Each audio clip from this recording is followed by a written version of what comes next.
You ready?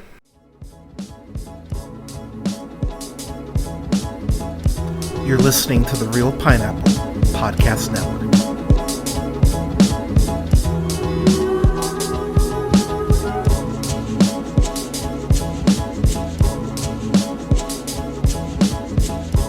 Got a review for the Christophers, the latest offering from Neon Films. Of course, I fucking love Neon. It's directed by Steven Soderbergh, who of course you know from Sex, Lies, and Videotape, Traffic, Aaron Brockovich, one of my favorite films last year in a Black Bag. And it's directed by Ed Solomon, who wrote Now You See Me Too, Bill and Ted's Excellent Adventure, Levity, as well as the first Men in Black and the first Charlie's Angels. So yeah, some good stuff. I won't mention that he did Imagine That, which is absolutely terrible, but that's a lot of hits though. So the film in question stars Sir Ian McKellen and Michaela Coel, who of course you know from several things, including Mother Mary recently, and Sir Ian McKellen, of course, you know from the Lord of the Rings trilogy, the X-Men films, Vicious. Ian McKellen, kind of a big deal. So Ian McKellen plays Julian Sklar, who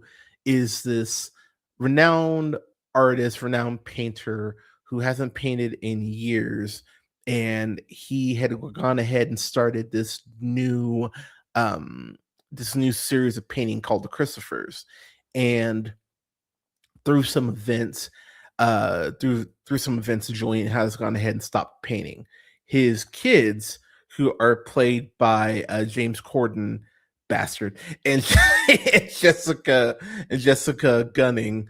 Jessica Gunning, you of course know from White Heat, and most recently, of course, Baby Reindeer. She's amazing. I'm a huge fucking fan of hers. They go ahead and they're basically like, we really want you to finish these paintings so we can have some money because we're fucking assholes. So they go ahead and they hire Michaela Coel's Lori to go ahead and basically finish these paintings in the style of Julian so that they can go ahead and sell them off.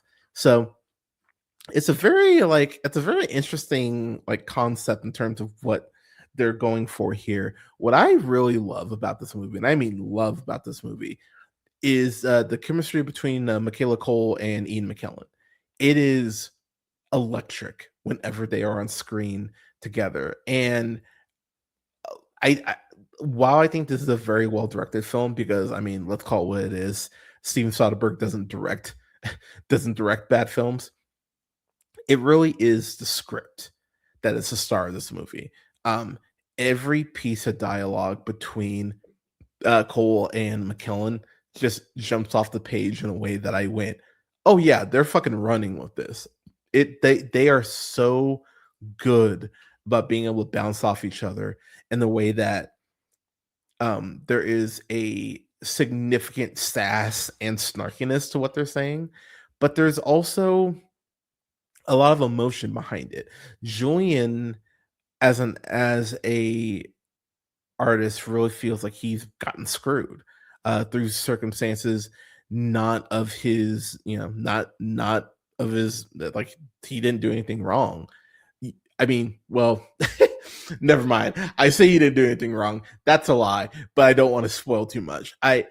What I'll say about this movie, because I think some of the fun of this movie is discovering things for yourself as you're watching it. It feels very base level when it starts. It feels like it's going to just kind of be about one thing. But then as the layers are pulled back in terms of what's really going on, you realize that this is actually more of a dire situation in terms of why the kids need these paintings done and like their motivation behind it. And also Julian's motivation in terms of what he wants his legacy to be as an artist is really quite fascinating. I really like Laurie's relationship with James Corden's Barnaby. Again, fuck James Corden. and Sally, Jessica Gunning's character. They are great at playing these two entitled little shits that even Ian McKellen, just he has no time for them. Julian hates his kids. Like he's such a like he despises them in a way that is actually inspired, the way he does not like his kids. I was laughing so hard at multiple points when he's talking to Lori about his kids and how he just doesn't give a fuck. From jump, when he meets Lori, Julian is already just on his shit. Um, I love how when Lori shows up, she just, being trying to be nice, of course, working for him, asks, like, what would you like anything? Tea, coffee, water? Oh no, he asked her, pardon me, when she shows up for her first day, like tea, coffee, water. And she goes, water would be lovely. And he goes, perfect, grab me one as well. I was like, God damn, dude. Like, she hasn't been in your house 5 minutes and you're already just like busting her chops. One thing about this movie too that I think is very interesting as the film goes on is the parallels between Julian and Lori. There's a point where Julian discovers that Lori's true intentions and why she's there. And that conversation is some of my favorite dialogue all year. It is intense. It is uncomfortable. The way that they're really kind of probing each other and kind of seeing what makes the other one tick. It's a really fun chess match that they have going back and forth that I really enjoyed. I really also enjoy the bitterness that Julian has in this movie. He is bitter in a way about his art that is very believable. Um, it actually weirdly made me think of Leonard Nimoy with how much he just hated Spock and how that's what he was known as to so many people, and how he rejected it for years, and then finally came around to realizing the gift that could potentially be. I found that really interesting. By the way, if you haven't seen For the Love of Spock, that's a great documentary. Please check that out if you haven't. I've reviewed it here on the channel as well. But uh I really like the conversation they have about art and about how much of the art is yours, and like how that opens yourself up to criticism by putting your art out there, and selling out versus making what you feel like your audience wants and being true to yourself. And there's so many conversations about the actual concept and the notion of art that this movie has, that as I was watching it more and more and getting more into it, I found myself just truly being enamored and being so excited about what the film was saying, and some of the places that the film was willing to go. um I adored this. I had so much fun with this movie. Um, Not obviously to give too much away, but there is a comment that Julian makes about Harvey Weinstein, and it's one of those lines that I actually had to pause the movie because I went, "Wow!" I went, "Wow!" You said that to someone.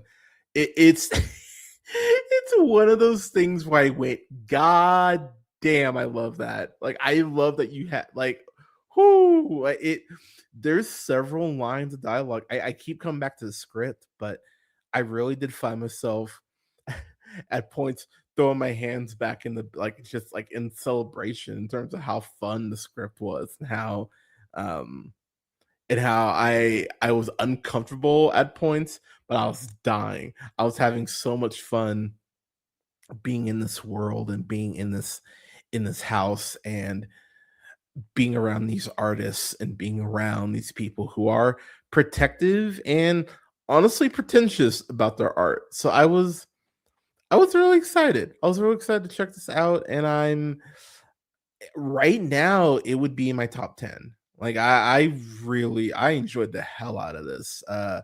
Soderbergh again, man, he really doesn't miss, but I a tip of the cap to Ed Solomon and Michaela Cole and Sir Ian McKellen, that their performances, their chemistry carries this movie, or it'd be enough to carry it if everything else wasn't good, which it is. So this is a solid A for me. I adore this movie, and it's something that I actually look forward to revisiting by the end of the year, because my grade on it might actually go up from an A. That's how much I enjoyed this film. Yeah, the yeah, the script was great. The direction was great. Love the score. Love where the film ends up. That was something I'm very curious, like how they're gonna stick the landing, and they did. So yeah, yeah, dug the hell out of this. A solid A for the Christophers from yours truly. But yeah, y'all, we're gonna go ahead and get. I'm gonna go ahead and get on out of here. I'm gonna go have some dinner because dinner sounds good. But I will be on tomorrow night around 8 o'clock Pacific. Keep an eye out on socials for when I'll be on officially. But want to go ahead and want to go and talk about D23 in the latest Avengers Doomsday trailer and the first trailer for Vision Quest and all the announcements from D23. So I will be back on tomorrow to talk about that. But yeah, y'all go ahead and follow the show pretty much wherever you listen to podcasts: SoundCloud, Apple Podcasts, Podbean, Stitcher, iHeartRadio, Spotify, Amazon Music, Tune Up, and Samsung Podcasts, to name a few. You can follow the show on YouTube at youtube.com/reelpineapple. Follow yours truly on BlueSky at reelpineapple.bsky.social. Follow me on TikTok and Instagram at jhunterreelpineapple. That's J Hunter and then REEL and then pineapple. Follow me on Letterboxd at BlackShazam. And you can follow the show on Twitch at twitch.tv/therealpineapple. Thank you so much for listening, everyone. Like I said, I'll have the stream tomorrow. I will stream on Wednesday. We'll be watching AEW Dynamite. We'll do a watch along for that. And then I think Collision is back on Saturday as well. So should have a stream as well on Saturday for Collision. But everyone, thank you so much for listening. Stay safe. Take care of each other. Give someone a hug. Give someone a compliment. We can always do more positivity. And never forget, as always, to keep it real. Thank you so much, y'all. I will see y'all tomorrow night. Have a great night. Cheers.